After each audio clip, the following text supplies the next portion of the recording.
오늘 말씀은요, 민수기서 15장 22절로 31절의 말씀입니다. 자, 오늘 본문은 이스라엘 회중이나 혹은 개인이 부지중에라는 것은 자기도 모르는 사이에 범하는 죄악에 대해서 속죄할 수 있는 속죄제 규례를 기록하고 있는 말씀입니다. 이 부지중에 지은 속죄제는요, 공동체 전체에 대한 것과 한 개인이 저지르는 범죄를 구분하고 있음을 본문을 통해서 알 수가 있습니다.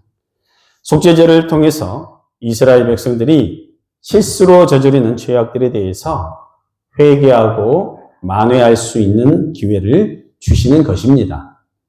하나님은 우리들의 연약함을 너무나 잘 알고 계시기 때문입니다.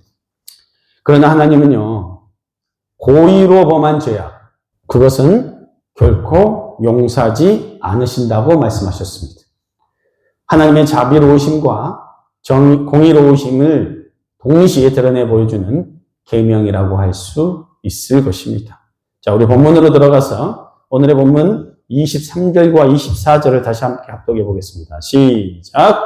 곧 여호와께서 모세를 통하여 너희에게 명령한 모든 것을 여호와께서 명령한 날 이후부터 너희 대대에 지키지 못하여 회중이 부지중에 범죄하였거든 온 회중은 수송아지 한 마리를 여호와께 향기로운 화제로 드리고 규례대로 소제와 전제를 드리고 수렴소 한 마리를 속죄제로 드릴 것이라. 자, 하나님께서는요, 당신의 백성들이 모세에게 명령하신 것을 대대로 지키지 못하는 경우, 잠깐 지키지 못하는 게 아니라 뭐라 그랬어요? 대대로 지키지 못하는 경우, 부지중에 지키지 못하여 범죄하였다면 수송아지 하나를 번제로 드리고 또 규례에 따라 소제와 전제를 드리며 수염소 하나를 속죄제로 드리라고 명령하셨습니다. 여기서 우리가 주목해 볼 구절이 바로 이거죠. 뭡니까? 대대에 지키지 못하여 라는 말씀입니다. 이것은 이스라엘이 하나님의 말씀에 주의를 하지 않은 거예요. 그래서 말씀을 주의 깊게 듣지 않으니까 본인들이 저지르는 행동이 죄인지도 모르고 행동을 했던 상황을 설명하고 있는 것입니다. 이것은 뭐냐면 나의 아버지가, 나의 할아버지가, 또 나의 자녀들이 대대로 다 같이 범하는 죄악이 있을 수 있다는 것입니다. 한 사회나 집단이 존재하면서 생겨난 관행처럼 여겨져서 그 속에 속해 있는 사람들은 죄의식을 느끼지 못하는 경우가 있습니다. 또한 그것을 죄라고 생각하지도 않게 됩니다. 그래서 사람들은요, 그것을 죄라고 부르지 않고 보통 뭐라고 부르냐면 이것은 관행입니다. 이것은 전통입니다.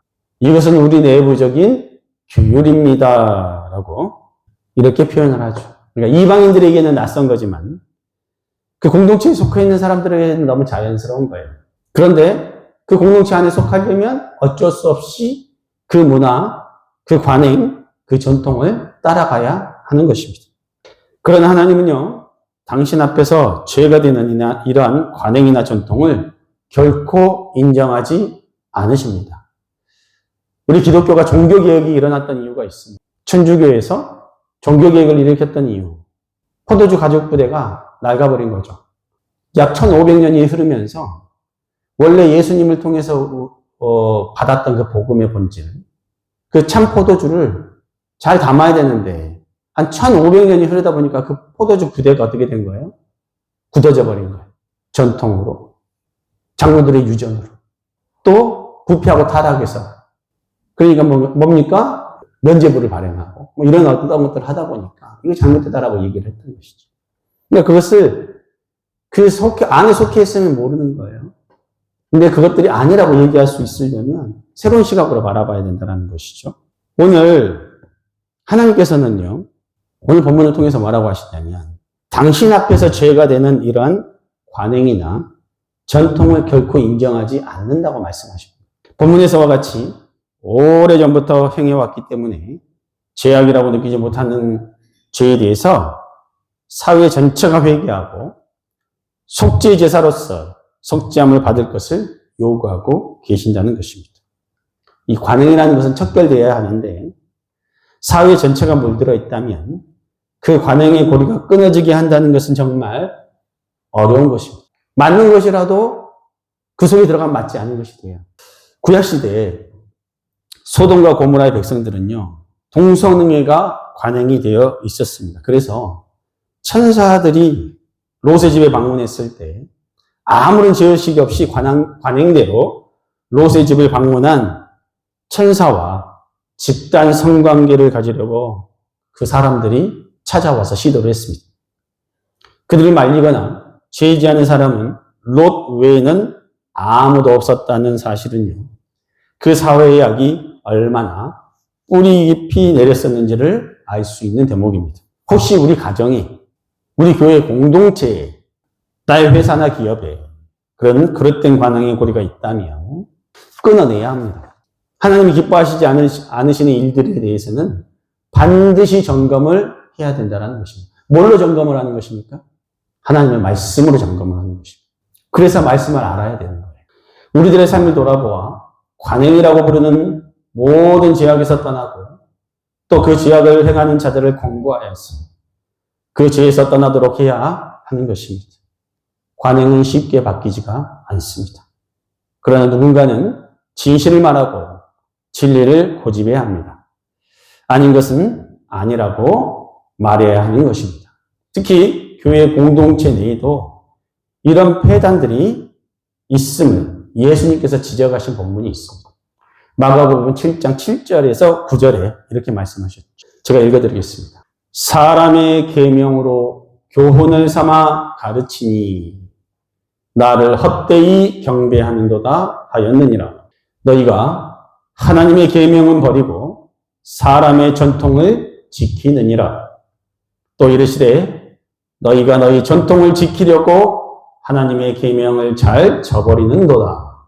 오늘 본문에서 우리가 생각해 볼 수 있는 영적인 교훈, 그 첫 번째는 뭐냐면요, 하나님의 말씀에 대한 무지, 그것은 하나님 앞에 죄가 된다는 사실입니다. 다시 말씀드립니다. 하나님의 말씀에 대한 무지, 이것도 하나님 앞에서 죄가 된다는 사실입니다. 저는 그게 죄인지 몰랐는데요. 그냥 하니까 따라 했는데요. 지금까지 그렇게 해왔는데요. 라고 말한다고 자신이 저지른 죄가 용납되거나 용서받을 수 있는 것이 아닙니다. 무지로 인한 실수도 죄라는 것입니다. 무지한 것은요, 죄에 대한 변명이 될 수 없으며 오히려 명백한 죄악이라고 하나님은 말씀하고 계십니다. 하나님은 호세아를 통해서 이렇게 말씀하셨다. 내 백성이 지식이 없으므로 망하는도다. 내가 지식을 버렸으니 나도 너를 버려 내 제사장이 되지 못하게 할 것이요. 내가 내 하나님의 율법을 잊었으니 나도 내 자녀들을 잊어버리리라. 호세아서 4장 6절의 말씀입니다. 오늘날 너무나 많은 성도님들이 하나님의 말씀에 무지합니다. 그러면서도 말씀에 무지한 것에 죄라고 여기지 않습니다.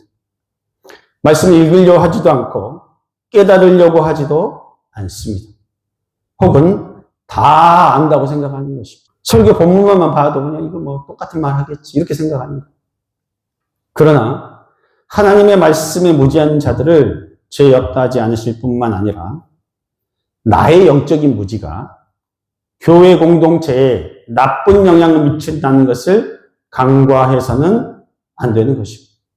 제가 있던 교회에 한 장로님이 중직자들 앞에서 공견응연하게 이렇게 얘기한 걸 저는 들은 적 있어요. 아, 교회에 11조 왜 해야 되냐고. 안 해도 된다고, 그냥. 11조 할 바에 그냥 자기가 그 10조가 그 누구한테, 사람들한테 도와주고 이제 쓰면 되는 거 아니냐고. 그렇게 얘기하는 거예요. 공공연하게. 이단적인 생각을 말하는 거예요. 전혀 잘못된 얘기를 중직자가 얘기를 하고 있어요. 그럼 모르는 성도들은 영향을 받게 돼 있더라고요. 그러니까 제가 보니까 교회 중직자분들은 반드시 모세오경을 배워야 돼요. 신약은 기본으로 배워야 되고 이 신약의 그림자가 된 모세오경을 알아야 돼요.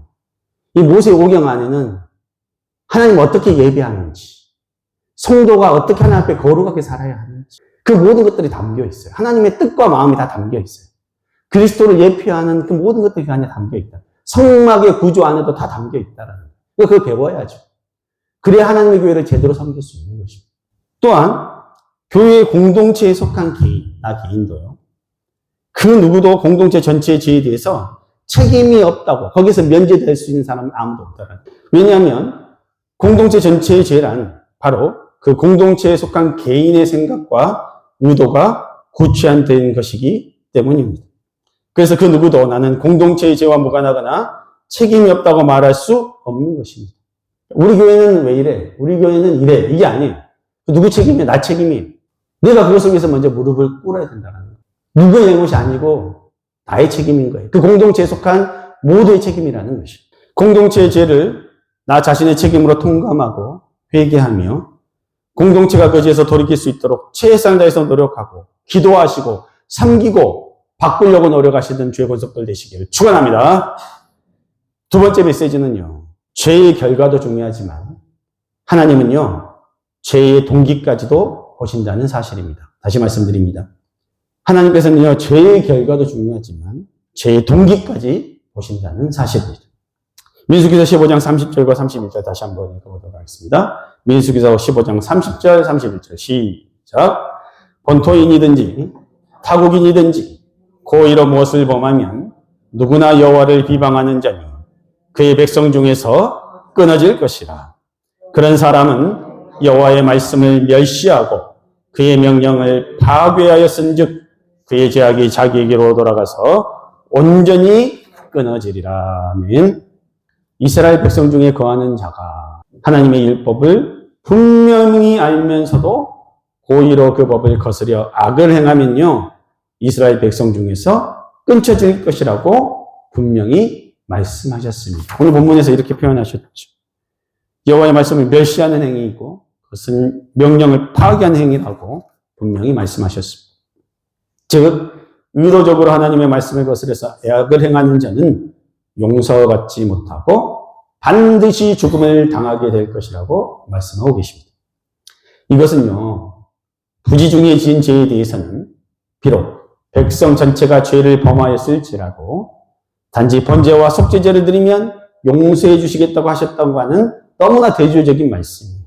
부지 중에 지으면 다 용서가 돼요. 근데 어떻게 용서가 안 되는 거예요? 알면서 고의적으로 지을 때는 용서가 안 된다는 거예요. 하나님은 이처럼 의도적으로 지은 죄와 부지 중에 지은 죄를 명확히 구분하십니다. 그 처벌도 완전히 달리하셨다는 것입니다.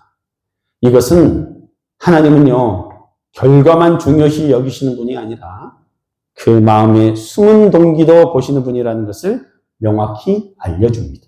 여러분도 다 경험을 하셔봤겠지만 아무리 내가 좋은 의도를 가지고 뭔가를 했다고 할 때 선을 행해도 그 결과가 악한 결과로 나올 수도 있어요. 별로 좋지 않은 결과가 나올 수도 있어요. 혹은 아예 결과 자체가 안 나올 수도 있어요. 혹은요 반대로 나는 그릇된 동기를 가지고 뭘 해요. 순수하지 않아요.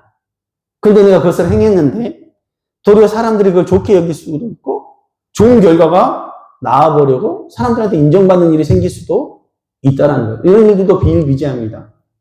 따라서 하나님은요, 우리의 행위의 결과를 보시는 것이 아니라 그 마음의 숨은 동기와 그 과정까지도 하나님은 다 보신다는 것입니다. 결론을 맺겠습니다. 사랑하는 성도 여러분, 하나님께서는요, 이스라엘 백성들에게 고의로 죄를 범하는 것은 하나님을 회방하는 것이요, 당신의 말씀을 멸시하고 그 명령을 파괴하는 것이라고 말씀하셨습니다.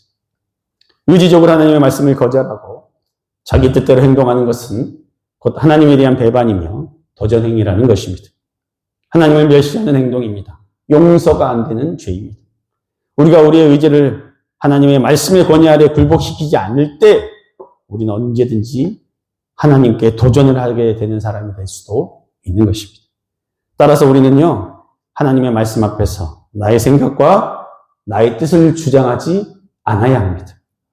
도리어 성경이 무엇을 말하나 잘 배우고 익혀서 또 익히는 겸손한 마음이 있으시기를 축원합니다. 오직 하나님의 말씀에 절대 순종하며 하나님의 뜻이 온전히 이루어지기만을 구하여야 하는 것입니다. 그럴 때 우리는 하나님의 백성으로서 하나님께서 내려주신 모든 은혜와 축복 가운데 살아갈 수 있을 것입니다. 이 모든 축복과 은혜가 이 자리에 계신 모든 분들에게 함께 하시기를 예수님의 이름으로 축원합니다. 기도하시겠습니다.